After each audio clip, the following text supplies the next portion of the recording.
and we're back on another exciting episode of Starfleet Boy, where we have a casual and informal conversation about Star Trek. And today I'm joined by my lovely guest to talk about the city on the edge of forever. Hello, hello.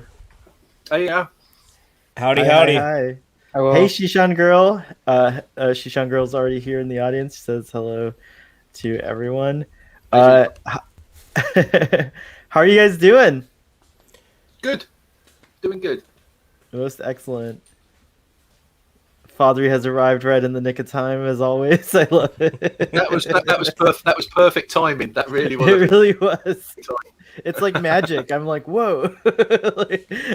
And PJ's gonna be in about 5 more minutes, so that's cool. That's about as long as it takes to do the episode summary. So most people Depends don't on mind. who's doing it.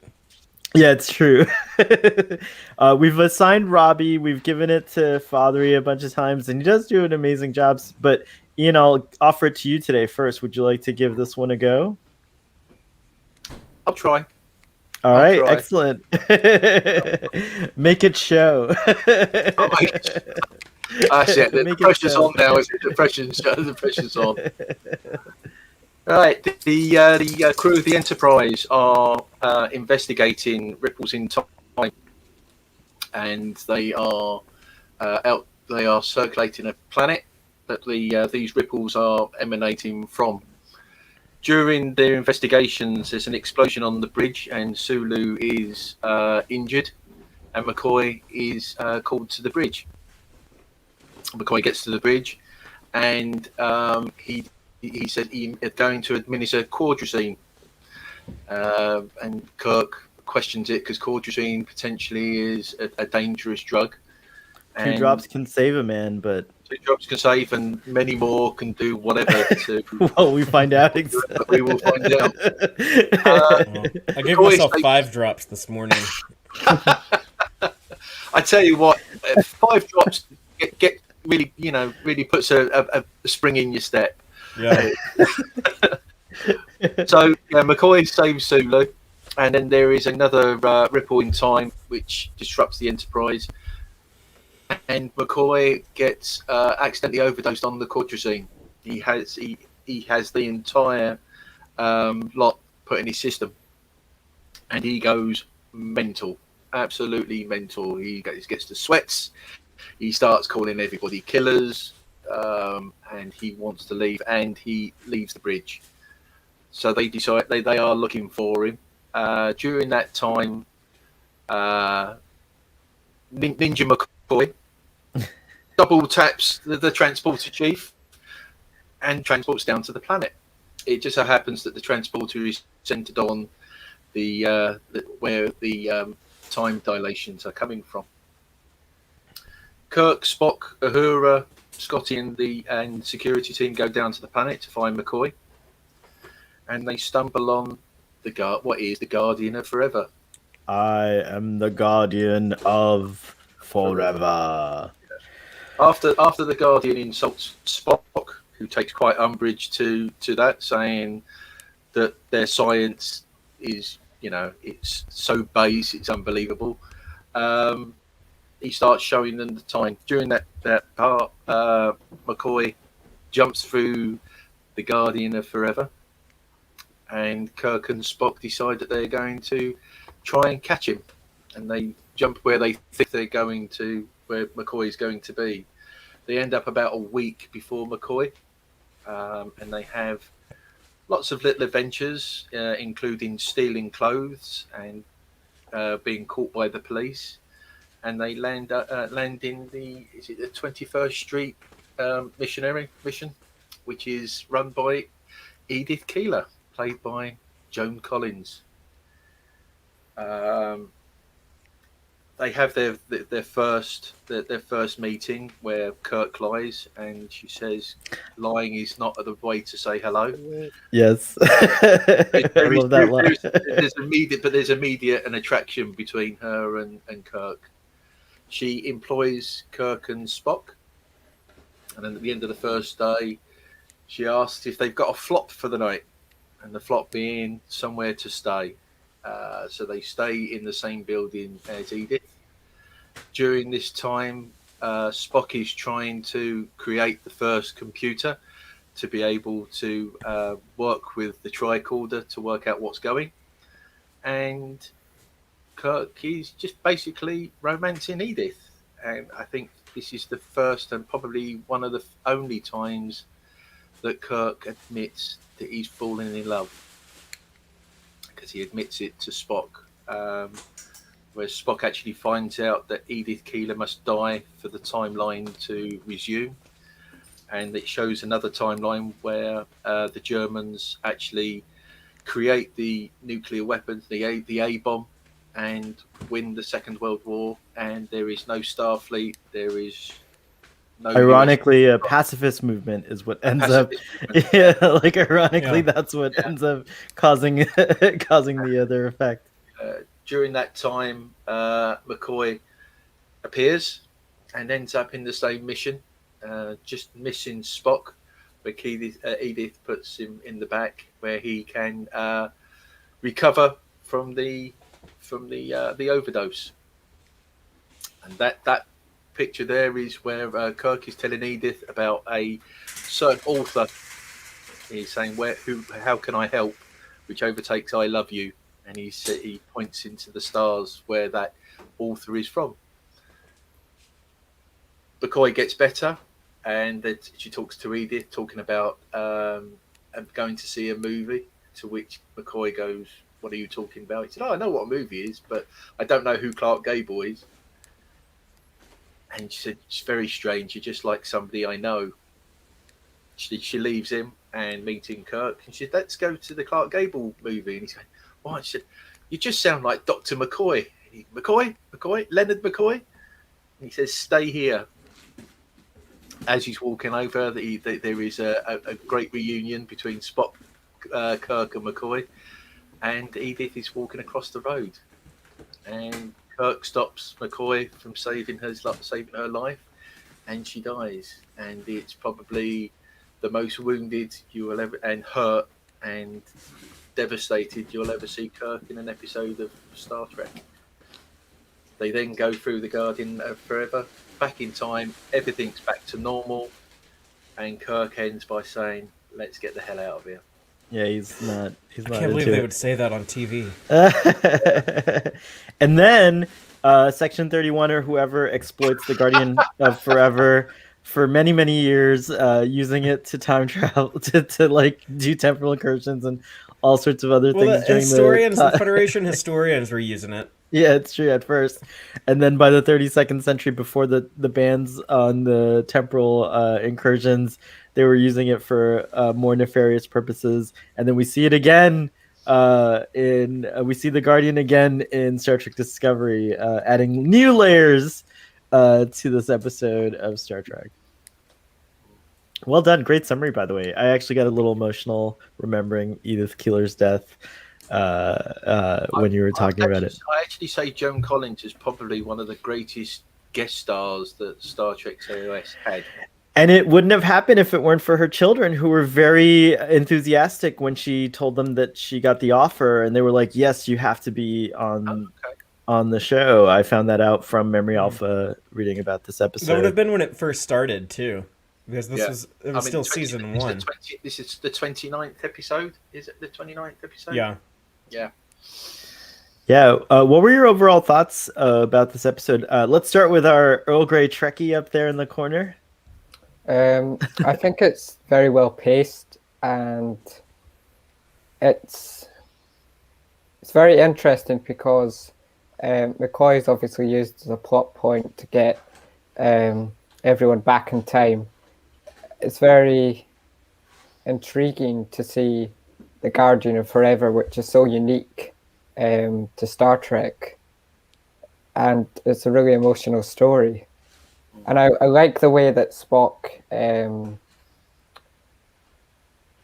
has to really hit down on Kirk and get him to think logically over his heart. I would almost argue that Spock was a little too insistent. but no, he's like reminding him that she could have died when she fell down those stairs, Captain. He's like, but it's not the time that we know that's not when it happens. They did say that it was going to be a vehicle accident, so it was never going to be. So Spock just wanted to off her. He was jealous. I'm convinced he was terribly jealous. I'm surprised Spock didn't just like one night just like grab her and like throw her out into the street. Throw her under the bus. Throw her under the bus. Literally, yeah. And he's like, that takes care of that. Speaking of Spock, we got to give a little LLAP moment of remembrance to the late and great Leonard Nimoy, who passed 6 years ago today. Yeah, it was a very sad day when I found that out. I remember exactly where I was. I was in Antioch, California, and it was in the morning time when I found out, and I was just like heartbroken. I've watched. It's still, he still leaves a big hole today. He's there. We all think about him in this time. He was one of the first celebrities that I remember being very active on Twitter, and he always had like these really profound. In fact, his final tweet, which was like not too, I think it was very, it wasn't too long after that he passed. It might have been the same week or something, but his final tweet is beautiful about memory, and like memories like a garden and stuff like that. I don't remember the exact wording at the moment. What were you gonna say, Robbie? I've watched the documentary on his life, and it's quite sad and it's quite touching to see that in his last days of his life, he was a lot more active on Twitter, and he was kind of struggling to, I don't know how to say it, to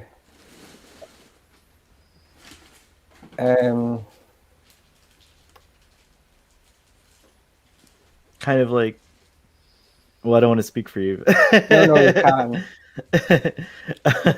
But I guess just like kind of sharing his feelings, I feel like, as he was going He through knew his time was near. His time was near, yeah. Hey, PJ. Hey, PJ. Hey. This evening I just watched Remembering Leonard Nimoy, obviously, which is the documentary done by his daughter, and it was quite there. But he actually said that because he said to his wife, "That's it, I've had enough. I can't do this anymore." So they got all the family there, and he was there, and he had his time with his family, and then they let him. They said it's okay, he can go home, and then that night or early in the morning he died. But apparently he died with a smile on his face. He was very happy. As I said, all their family was there, and yeah. And he certainly has left behind an amazing legacy, not just for Trekkies. I mean, there's a really profound film about the Holocaust that he directed called Never Forget. I think he's in it too. I believe he performs in it. I'm pretty sure he performs in it as well. I'm trying to remember. It was so long. It was like in the 90s or 80s when I saw that. But he directed lots of, he directed, of course. He was a photographer, so he's an artist, just a very prolific and amazing cultural treasure, not just for Star Trek. He was a great philanthropic. He loved the arts, so him and his wife they promoted young art and local art and everything else. So he was very, because obviously with his photography, I mean, he was interested in photography at a very young age. Yeah, and he was very much into promoting the local talent. And he did beg young people not to smoke cigarettes because what he was dying from was, I believe, COPD, if I'm not mistaken, which is a very horrible way to go. Also, I'm pretty sure in the documentary I watched, they said that his life in New York probably didn't help much because it was so polluted back then. I think it was the 2 packs a day really that did it. Because there's the two. There's For the Love of Spock, which is done by Adam, and then there's Remembering Leonard Nimoy, which is done by Julie. So the children have done it.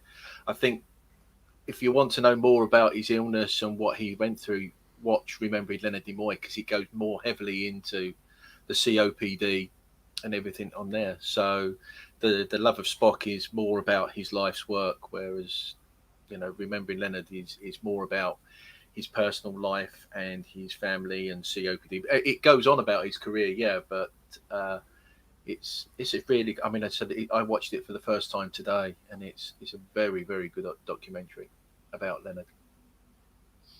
Very cool. And he's great in this episode. So, what did you think of it? I guess PJ, we'll go to you next since you just popped in. By the way, Never Forget is a movie he starred in. Did you? He started, but I thought he directed it too. No, My he bad. didn't direct it. Okay, thank you. It was 1981. Yeah. Oh wow, that's like way older than I thought it was. He has a great role in Invasion of the Body Snatchers. Yeah, he's a great supporting role in that. I really love him in that film. What was that other TV show he was on? That He was on Mission Impossible, wasn't he? No, but more recently was Trek and went to Mission Impossible. He did that. yeah, he did Mission Impossible, but what was that like documentary series? In Search of. In Search of, yeah. Yeah, and then also, what was this show that he was on towards the end of his life? It was a science fiction-y type of X-Files show. Fringe. Fringe, thank you. Yeah, he was on the show Fringe as a regular guest star, if I'm not mistaken. And then today in Transformers. in Transformers, and then Ian, I had no idea Bruno Mars did a music video with him in it, and it's hilarious. It's brilliant. Yeah, 'cause that's from Remembering Leonard Nimoy. Apparently, his stepson was producing Bruno Mars's first album, and they got talking about doing a video. And Bruno Mars is a huge Leonard Nimoy fan, and they did this video. And it's if you get to watch it, I mean, I put a post on Twitter which has a link to the video on YouTube. It's hilarious. It's really, really funny. Brilliant. It has a lot of it has a lot of Star Trek references in it, including William Shatner, which is like stuff in it, which is really funny. It's the lazy song. It's the alternative video to the lazy song. So yeah, back to the episode. Anyone else want to give their thoughts about it? It's my favorite episode. It is the best episode of Star Trek. Yeah. What makes it? It's good. The tragedy of it. I mean, you can put aside all the time travel mumbo jumbo. It does work as a time travel story for the time. Like, it's very effective because when they find out that Edith is the leader of this pacifist group that ends up kind of softening the West. And therefore Hitler's allowed to like rise to power and actually take over and win. And Spock has a great line where he's like, she did the right thing at the wrong time.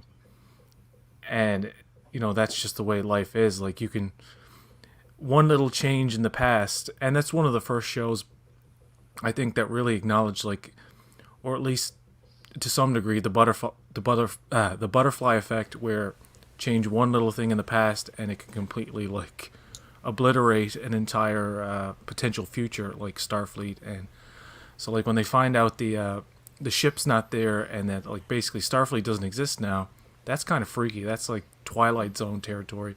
So, like, this episode has all of those elements, and on top of that, it has like a lot of great humor.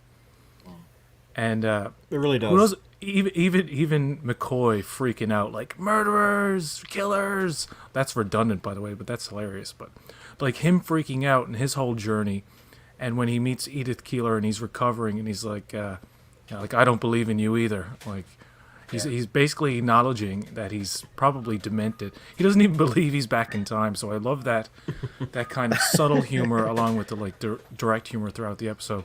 Good Kurt Spock stuff too. Yeah, with the humor. Really. Spock trying to invent the computer, and like, I got to do this with bear skins and like stones or whatever he says. Which is, by the way, that's the stones, knives, and bear skins, which is who's also in the audience today, by the way. So great job on the screen names as usual, Jill. I think you say about the humor. Yeah, you say about the humor. I think one of the bits is there where Kirk baits Spock when he says, "I'm sorry, Spock. Sometimes I expect too much from you," and you can see he's just baiting him to create the computer. Yeah. It's really good. He There's needed another 5 moment of pounds of platinum. Yeah. Yeah, how do you get that in 1930 when you're know. getting, when you're getting paid 15 cents an hour? Like, Right. don't They know got if a that's boost gonna later add on. They up. got 22 cents for 22 that other. cents,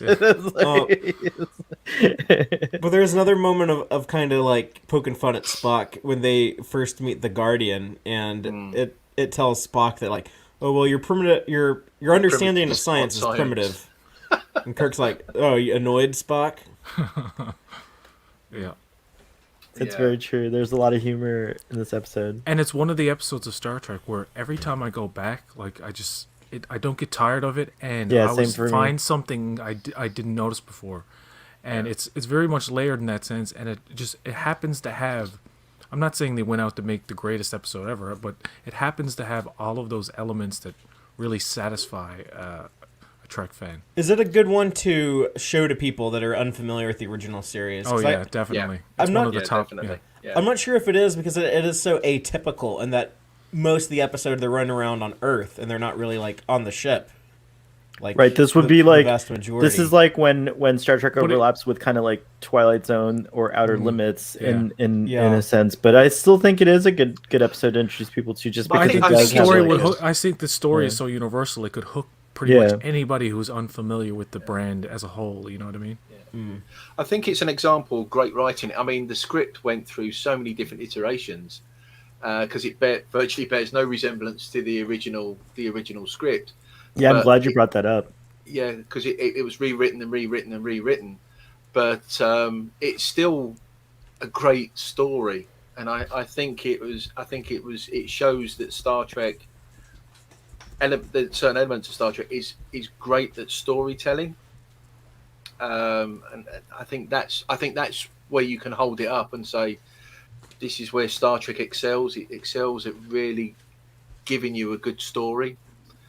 And it said all the elements PJ said, it gives you all of those. You've got the science fiction, you've got the Twilight Zone, you've got the romance, you've got, the heartbreak that Kirk has to lose her because he's falling in love with her. You've got all those bits. You've got the humor. I think it has all those, which always makes for a good story. And what a great ending to an episode! Like just the lines, like McCoy saying, "Like, do you know what you've done?" And Spock, he knows. Like that's Yeah. powerful stuff. Yeah. Yeah, it's really powerful. This episode is so good at like handling the big three of like Kirk, Spock, and McCoy, which is kind of my favorite part of the original series is like the dynamics between the three of them. And the joy you feel when they reunite at the end of the episode, and then that directly leads to Keeler going out into the street. yeah, not it catches noticing you the off truck. guard. It Like really you're not does. Yeah. like your mood changes so fast that it makes it more impactful. Yeah, Totally. because you go from that high of all of them with that reuniting because it feels like it's been such a long time, and then all of a sudden it's the death of Edith. It really does. Fathery, speaking of which, text track episode 44. 44. Yeah, you want to tell the audience a little bit about that episode? Sure. Well, Harlan Ellison, who wrote this episode, was very disappointed in how it turned out, and he felt his original story was kind of betrayed. I do encourage people that are curious to go and you can actually read the original Harlan Ellison script, or it Which, was- to sum up real quick, it was about like a drug dealing shipmate who killed someone and then went down and somehow went back in time. I mean, and the was broad like- strokes yeah, are it was still like- there. Yeah. instead of the Guardian being like a big stone donut, there was like It was the there's people- actual it was like people. people, yeah. They were the Guardian. Guardians of Forever, stuff like that. But the broad strokes are kind of the same. They go back in time to the 30s. They meet Edith Keeler, and I think the big sticking point with him, which I actually agree, they messed up by changing this. And maybe it's one of the reasons why I don't actually think this is the best episode of Star Trek ever. I think it's really good, but I don't know if it's I would rank it as like the best TOS episode or the best Star Trek episode. I always felt like they should have gone with the original ending where Kirk doesn't give a damn about saving the future. He's so in love that he wants to save Edith, and Spock actually has to hold Kirk back. Okay. And Oh, I don't like that. Yeah, I don't like it either. I like that. actually. I like that more. And I think because I was a kid and I saw like an interview with Harlan Ellison, like almost 30 years ago, where he explains like, oh yeah, like in my original ending, you know, like Kirk doesn't give a damn. He's like so in love, and Spock has to like hold him back, and then Kirk has to be like, oh my God, Spock, like you did the right thing, but that hurt so much, and I wasn't able to do it, and I don't know, I just like that. It kind of makes me feel like Star Trek II: The Wrath of Khan. It's like, what does Kirk do when he faces a no-win scenario? And it's like Spock steps in and I think saves the that day would for be him. even more tragic. Yeah, it might have resonated in a sense with that connection, but I don't know. I just can't see. I mean, I get what yeah. you're saying, but I really like the way that it actually turned out. That Yeah. could have indelibly affected that relationship between Kirk and Spock. Could you imagine the feeling of? I think, yeah, I remember now reading that like they didn't want to do it that way because they didn't want Kirk to be seen as uh like in that manner because Flawed. flawed. They didn't think that audiences They would. wanted Kirk to be the hero of the story. Yeah, and I actually kind of agree with that. Like I really like that Kirk is like very stoic in the original series and kind of like very You want like, him to be a Gary Stew. I think it's much more powerful in the episode that he goes to save her. Spock reminds him, "Hey, the future, millions of people are going to die," and Kirk, though he is in love, is objective enough to know that, like, oh yeah, for a split second I forgot, and that's the flaw of love and being human and stuff, that he just for a second forgot, and said, "Oh, I can't save her," because he saved her on the stairs earlier with not a second thought, right? So Spock's reminding him, and then McCoy's like, "Oh, I gotta say," and then Kirk holding him back. He goes from going to save her to stopping somebody else from saving her, and McCoy's confusion and all that, and how that ends is, I think, so much more impactful than Yeah. I actually quite like it as well because Kirk just going nuts. Like, because I think at the end of it you actually see McCoy's face. I think after they've come back from the Guardian and they stood there, you can see that McCoy's understanding what Kirk's gone through. You can see that in that last scene where Kirk says, "Let's get the hell out of here." yeah. And you can see that. I think you have greater impact with the way it went as opposed to the Harlan bit. Personally, but I've got the graphic novel, so I think I'll have to Compare. read that. But yeah.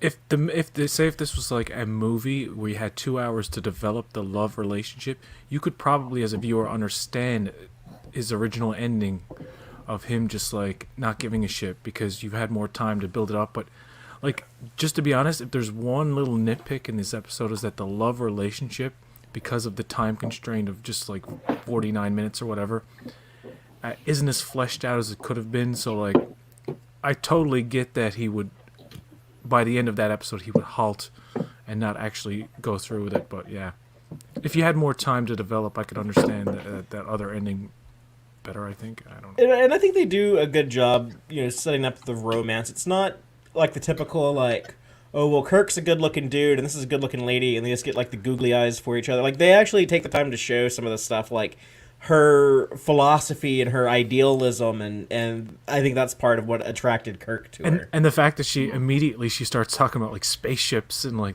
like this optimistic future.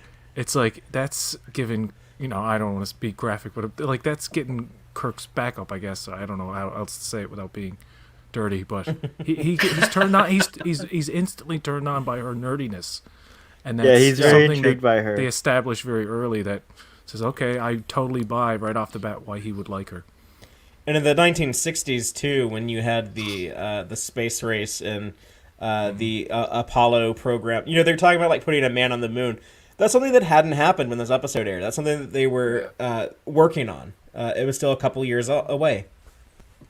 Yeah, this aired in they started in 66 and they aired in 67. Yeah. Jeremiah, what's up?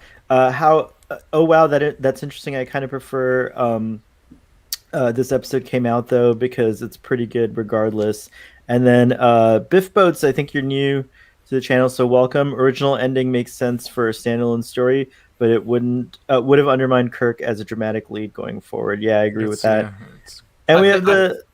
I think you could actually do Harlan's original story more today than you could have done in the 60s. Yes. I haven't found it, but there's a table read, and I think LeVar Burton reads some of the narrations on the table read. I saw someone mention, I think it was Ryan Thomas Riddle who mentioned it on Twitter, so I'm really keen to find that. The wonderful Trek Lads here, who's been doing a Star Trek Picard watch-along series, which I was on for Stardust City Rag. I'm gonna try my best to make it today to see part one of the finale episodes with him. But Trek on the Tube will definitely be there and that's coming up at the top of the hour on Trek Lad's channel. But he says one of my favorite Trek episodes. Ellison was a fun character, but what we got was much better than what he originally wrote. From what the descriptions of it, I tend to agree with that as well. But it was kind of tough because there was a lot of, I feel like Roddenberry kind of, like, I feel like they could have worked with him more. He said he actually didn't mind DC Fontana's rewrites, but that what he was more upset was that they seemed to be using, like, it was pretty much only 2 lines, right, survive from his original script in the final, and so they used his name. He wanted to actually use his pseudonym on it on this episode, which I forget what it is, but then Gene was like really upset about that and refused because he knew his fans, Harlan Ellison's fans, knew that was like his way of saying I don't approve of this story, and Gene didn't want that stigma attached to this episode. So it was very complicated. Bad blood. Yeah, there's a lot of bad blood. Roddenberry and Harlan Ellison. It is. They went back and forth. The decades after. It was like there was a while when they were like getting along. Then they got mad at each other again. And I mean, Harlan actually won an award for the original script as well, didn't he? Because he submitted the script, and it was the Screenwriters Guild or something. He won an award for the original script as well. Harlan Ellison. Yeah, he did. Harlan Ellison's original version of the teleplay won the annual Writers Guild of America Award for Best Episodic Drama on Television. Wow. But if you go check out Text Trek number 44, I actually am doing an interview with J.K. Woodward, who is a Star Trek comic book artist. He does this beautiful painted, very photorealistic looking style. He's done several different Star Trek comics for IDW, including the Harlan Ellison version of City on the Edge of Forever. And he talks a lot about like meeting Harlan Ellison, working on that project, like getting to know him. He's a very interesting character. There's also a documentary on Harlan Ellison called If Dreams Had Teeth or something like that. Dreams Had Teeth. Yeah, it's a weird title, but he's an interesting dude. And if you're checking out Babylon 5 right now, which a lot of people are because it's streaming on HBO Max. Yeah, and you're watching it too, aren't you, Sohel? Yeah, I'm like a lot slower. I gotta catch up, but yeah. Yeah, in Canada, you can't watch Babylon 5 or Sequest. I want to watch both of those shows. Oh man, well, Babylon 5 is a lot better than Sequest. Harlan Ellison worked on that show as well, though. He was like a consulting producer, and he helped the writing early on. Also, DC Fontana's involved with it. Oh yeah, a lot of Star Trek people. Very cool, very very cool. I didn't realize that. I knew that there were actors like Walter Koenig's in it, and I think does Nichelle come on Bab 5? I don't remember. Majel Barrett Roddenberry. The impact of Harlan would be seen in season 3. In Spet 68, he won the award for his OG script, and during his speech, he put down Trek so much that no solid sci-fi writer would write for TOS season 3. Oh, that sucks. That's interesting. I think that Edith Keeler really shows how attached you can get to someone in a short space of time. Yeah, let's. All right, Dame Joan Collins was amazing. It's true. She's like such a great actor, and she really does that from the. I mean, like just everything about her character and the way that she performs it is wonderful. I like the scene in the kitchen where she's like, I only want people here who are wanting to get out of this bad situation. Like, basically, if you're not. If you're a bum, she says, like, get out of here, So it's like, she's a real like inspirational character, and you can kind of see this like person becoming a great leader in this alternate perhaps alternate timeline. There's a lot of interesting stories, by the way, of how in the mirror universe, this would be the point where the Terran Empire kind of branches off into a fascist kind of, like, this is kind of the opposite happens in the mirror universe, and Edith Keeler actually lives, and then the events that they were alluding to possibly occurring actually do occur, and that's what leads to the eventual Terran Empire, which is very interesting to think about. Nazi Germany won the war, so right, you can see Nazi Germany and the Terran Empire going on from there, really. Yeah, totally. You can see it. By the way, it is messed up that DC Fontana didn't get credit, but I think that happened a lot. Like, and again, they were trying to. I think Gene Roddenberry and company were trying to bank off the Harlan Ellison name. He was very hot in sci-fi, so it's what ended up happening. Jay Roberts is here. Nice to see Jay. Hello. What else did you guys think about, like, the depiction of, like, the 1930s and the Great Depression? Or I guess it's kind of, he said it was during the Depression, right? Right. Yeah, it's in 1930. Yeah. And it's New York. It was supposed to originally be Chicago, by the way, also, which was interesting in the original play, but they shifted it to New York, and you see the Brooklyn Bridge in that stock footage shot, which is really cool. Like, so many American TV shows and movies use New York, like, disproportional. Like, I feel like in other countries, people must, like, always think of, like, New York when they think of the United States, which is weird to me. It's such, like, a tiny part of it. Well, it is an iconic city. It's like in Europe, you think of, like, the major cities, you think of London, and you think of Paris, and you think of, like, Rome, like, in the United States, I think most people, when I was traveling through Europe, most people thought, always asked me if I was from, the first question is, like, are you from New York? Like, yeah. For some reason. I'd be offended if someone thought I was a New Yorker. Los Angeles is also famous, of course, because of Hollywood. And I think Miami. The cities are terrible, though. Like, no one should ever live in either one of those. Wow. New York's not so bad. I didn't live Everyone there, in New York hates their life. They're all so miserable. Trek Lad's got to get ready for his stream, but he wanted to share his favorite Harlan Ellison quote, which is, "You are not entitled to your opinion. You are entitled to your informed opinion. No one is entitled to be ignorant." Oh, I like that. That's right. It's very cool. Yeah, he said an uninformed opinion is like a fart in a wind tunnel. Sounds like he was an interesting fellow, that Harlan Ellison. You know, it's really sad that bum that McCoy encounters who accidentally kills himself. So weird. No, the Harlan script it's sad because it shows that his life is inconsequential. His death meant nothing for the rest of humanity. Like, Edith Keeler was different, but some homeless guy was like, "Yeah, your life don't mean anything." I think what the scary thing was is how easily you can put a phaser into overload. That was just at one click, and it just overloaded, and then that's Oops, it. You're gone. I'm dead. I do wish we saw things like the Hooverville, encampments, and a little more, like maybe a little more of the Great Depression, because I feel like, by the way, we'll get to it eventually on Earl Grey Trekkie's channel, but Doctor Who does a Great Depression episode. It's a Dalek episode, and it's set in New York, and they did do the Hooverville in that episode, which I thought was really, really interesting. What is that episode called? The something of the Dalek. The Daleks take Manhattan. That's what it was. It's actually a terrible episode. I know. Yeah. Spider-Man's in it though. Andrew Garfield. That's true. Yeah. So. That backlot. Did they use the back? Was that the same backlot that they used for a piece of the action? Probably. Oh yeah, it must have. Yeah, and they use it in the Archons, right? Return of the Archons. The Archons. Yeah, it's got to be. They use it in a lot of Star Trek. Yeah. This is the urban backlot, the New York, Chicago, in Paramount Studios, whatever it was. Yeah. It worked. It did feel like they were actually on set. The only thing, I don't think that the rice picker joke ages very well, but I used to laugh at that when I was a kid.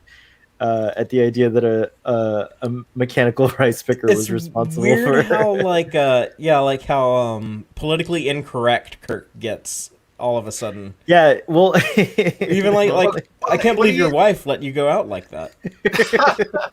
But he's trying to talk to a 1930. Maybe he has like an idea of like, oh, I know how people were in this place in 1930. So, but it's just like the fact that like it had to be like a white missionary surgeon to like say. It's like, do you think like the Chinese don't have like their own plastic surgeons or something? It's just really weird how he worded all of that.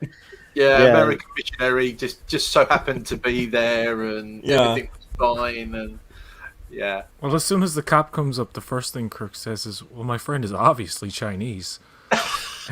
That's right. He does say that. And then he says the rice picker thing, and it's like, is Kirk trying to be? Does he have an awareness of the fact that they're ignorant of the Chinese back then? Because they were, like in the West, like people just didn't know about other parts of the world. They were more ignorant. So does he know that, or is it just the ignorance of the writing at the time? Like they just didn't know better at the time.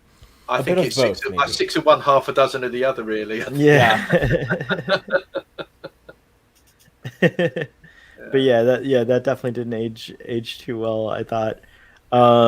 It was interesting to imagine getting paid 22 cents an hour, and that actually was a living back in the day. And then you can that's what I pay my interns, by the way. Don't forget the flop that they were staying at was $2 a week. Oh, that's right. Yeah, it was $2 a week. So it's. We all have to just like save up for a year and go back in time, buy a bunch of gold and go back in time and live like princes in the 1930s. I think like it. What a great time to live in. You've got to have a briefcase like Doc Brown. You've got to have the right currency for the right time. It's so true. It's so true. This episode reminds me a bit of the Enterprise one, when they go back in time and they have to stop the Zindi in Chicago. Nazi Zindi. Oh yeah, another those interesting. weren't Zindi. Those were those. The 90s Earth to stop the Zindi. Yeah. They weren't Zindi, Fathery? I thought they were the No. reptilians. No, they go back in time to stop the reptilians in like 2007 Detroit. But they're the World War. Okay. Yes. Okay. Yeah, I remember now. They did like a World War II episode where they're in New York, and so in that one the Soviet Union never formed. The Russians never fought the Germans, so the Germans only fought the Western Front and actually invaded not just all of Europe, but landed on the east coast of the United States and they occupied New York. Stormfront. Stormfront. And the New York Mafia became like the underground resistance against the Gestapo. This is a neat idea, I thought. Yeah, Dominic Keating is in that. No, why not Dominic? Yeah, never mind. I'm thinking Dominic Keating or somebody else. Thinking, was TNG the only one they didn't do?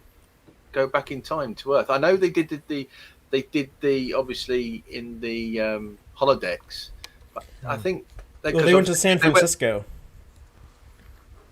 Back in time in the 1800s with guy in the Times Arrow. Yeah, that's the one with Data's head and everything.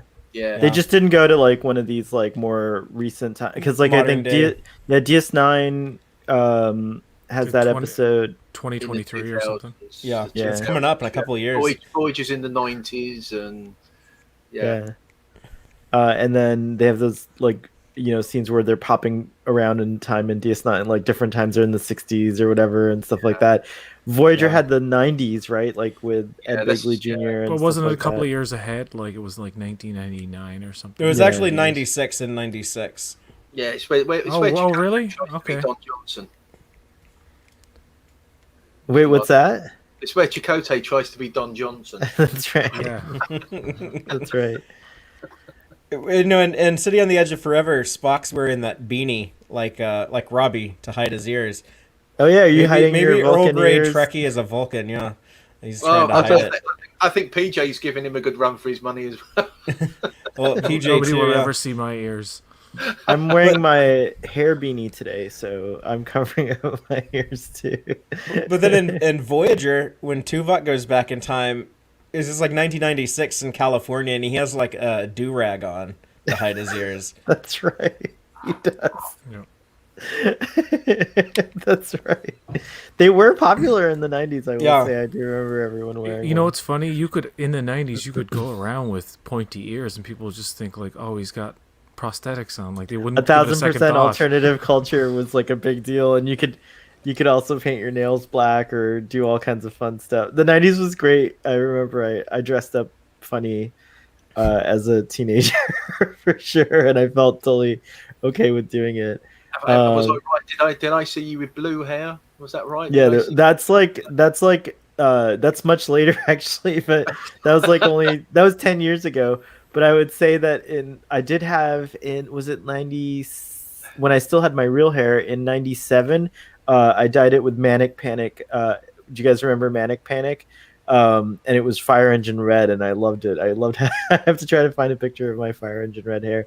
You Sub say- Commander Tall says, one thing that bothered me about this episode is Spock says he can't determine exact dates from his tricorder, and yet he's looking at newspaper headlines. I didn't notice that. Suspension Well, of disbelief. well, It's the '60s. actually, if you look, it only shows the article. It doesn't scroll up to what the paper is and what the date is. It's just whatever he could see on that Yeah, screen. it's only that because it does scroll up a little bit, but you never see the headline. You never see the date. I think that's the cop out. That is the cop out on that one. The computer is weird. The computer doesn't really work if you poke it at all. Just like any layer of scrutiny on that. It's like, oh yeah, like somehow using 1930s technology, he builds a machine that can scan into the future to find like newspaper articles. Like, what? At the end of the episode, the Guardian does offer that you can go on many such adventures, apparently, like this. So Yeah. there's a weird like thing where the There was- Guardian like They were setting up a spin-off. They were setting up future time travel adventures, and then they follow up on it in Yesteryear, the Yeah. animated series. yeah, Yeah, animated the series. animated series. Yeah. I think there was a while when Starfleet was okay with just casually using time travel to like explore the past, and then at some point after that, they're like, okay, maybe we need to stop doing this, and they set up the Temporal Prime Directive. That was the greatest thing about the holodeck in TNG was that it was a way for the crew to time travel without messing anything up. That's 100% true. Yeah, the Dixon Hill. The Dixon Hill Yeah. stuff in the first season is some of the best stuff in that season.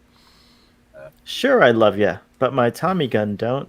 That's not from Star Trek, but it would have been great if it was. Any closing thoughts on this episode, guys? As I said, this is still one of my favourite all-time episodes of Star Trek.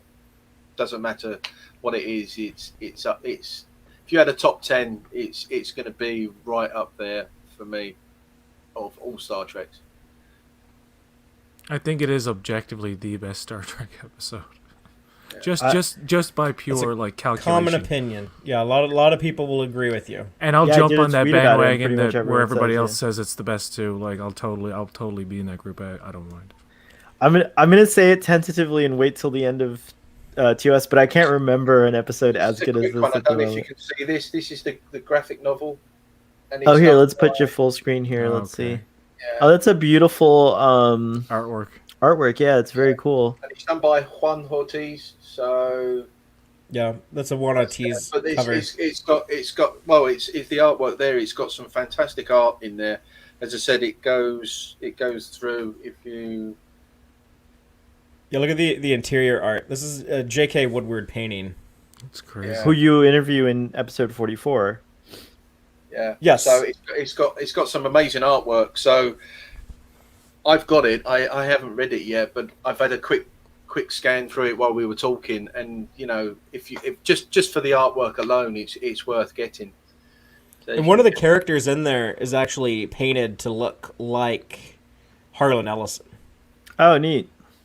A guy who's not included in the episode, but in the original cut, he's supposed to be like this old World War I veteran, like living in 1930. His name was like Patch or Scout or something. Troop. I think his name was Troop. It was like it's like a one syllable word like that. Yeah, he looks like Harlan Ellison. And J.K. Woodward, in my interview with him, he talks about like showing this artwork to Harlan Ellison, and Harlan Ellison like crying when he's like, "Oh yeah, like this is the story that I always wanted to tell. Like thank you for doing this." And I've just had a quick look in the away team. It's not Uhura, it's Yeoman Rand. Oh, It's German Rand in the away team. So, or however you want to call it, but the away team, yeah. any So, closing yeah, thoughts for? Oh, sorry. Finish up, Ian. Sorry. As I said, yeah. So I would say anybody that really wants to see, you could get the scripts as Father he said, but the graphic novels, I think it's going to be one of the easier, I think, medias you're going to be able to get for the original Harlan Ellison. Very, very cool. Robbie, any closing thoughts? I wouldn't say this is my favorite episode. I'd say it's definitely in my top 10 as well. I think Balance of Terror is probably my favorite. It's a really good one It's a too. really Thanks for good one. reminding me about Balance of Terror. Very cool. Father, you want to take us out with any closing thoughts? We're I not think giving this- ratings anymore, are we? We are actually going to rate this. Okay. Yeah, it's like prepare your ratings. Jill already Well, gave her. we're all giving it a 10 out of 10. So what's the point? Yeah, of it's going true. around the All room? Is that? There you Do we go. all agree it's a 10 out of 10? This is going to be 2 weeks in a row where a lot of us are going to be giving 10 out of 10s.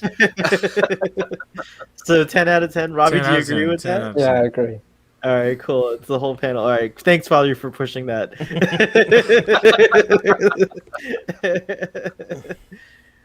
But no, it is one of the first truly great episodes. But I think there's a few great ones in season 1 of the original series, but this one is the most widely recognized, and every Star Trek show needs to eventually like hit that episode where I don't think Next Generation did it until season 2, like Measure of a Man. Oh Yeah, yeah, like there's like timeless episodes that are so perfect at what they do. And this is the trendsetter for that. I think you're right, Father. I think this one, because it's not on the Enterprise. I think it ages an awful lot better than a lot of the other episodes of Star Trek, because you're not on the Enterprise so much. So it's 1930s. I think it does age an awful lot better. And there's never a dull episode, there's never a dull moment in the whole episode. It's like you get other Trek episodes where it's like, it's meandering, it's kind of slow, and it's like, I want to get through the scenes to get to the good stuff. And here it's like every scene seems to be essential. Yeah. Very cool. A couple more comments. Let's see here. This explains why the sphere data is perfectly happy ensconced in the Discovery, and the Guardian got caught up with the temporal wars. It's true, and in my headcanon, thanks to Discovery, I now think the Guardian opened its soul and time travel to make humanoid connection, but then regrets it and moves itself on. And then let's see what else. The newspaper is not inconsistent. Spock scanned the headline after McCoy jumped through and read it later. Okay, cool. 11 out of 10 from Subcommander Tall. Very cool. Well, audience, we really appreciated you guys joining us for this discussion. This was a fun discussion. I had a nice big panel here. PJ, I'm glad you're feeling better. I was kind of worried about you, so I'm glad you're better. Everyone, go check out and subscribe to Earl Grey Trekkie 1701. Sundays, tomorrow, we're doing a Doctor Who discussion for The Unquiet Dead, Season 1, Episode 3. On his channel at 2 p.m. Eastern Standard Time. I think that's... No, we changed the time, right? To 2 p.m. Eastern Standard Time. Yeah, because we've been That's the doing new time. 3, right? Yeah. Right? Yeah, okay. So 1 o'clock for me. Yeah, so 1 o'clock Central, and then I guess that's 7 p.m. GMT. Go check out Trek Cat, who is part of the Trek Sphere Network. Shout out to Triangulum Audio Studios, who's also part of that network. And check out coming soon. Oh, are you allowed to say the coming soon thing yet? No, not yet, right? No. The coming soon. Is, coming soon is next Trek Cat Chat. Trek Cat. We've got two things coming up. Trek Cat Chat, and everybody. I was asked to say it 3 times quickly, so it's Trek Cat Chat, Trek Cat Chat, Trek Cat Chat. You can't do it. I can't do it. Yeah, I can't do it so, either. Trek Cat Chat. And one of my first guest is going to be Starfleet Boy. So he's going to be one of my first. Thank you. So that's coming soon. And next week I am doing as part of my Lego builds will be the USS Stargazer. Yeah, and we just saw that on Cool. Twitter. It was a very cool build. Very nice. Yeah. I love that design. As a quick preview, Look at you can it. see Yeah, it's really nice. it's got the four warp nacelles. So this was completed today. So I've got to edit the video, but that should be out next week. Very cool. And then PJ has 2 channels. You can check out Boat Wreck for all the cool Star Trek discussions, and then PJ's media reviews for everything else.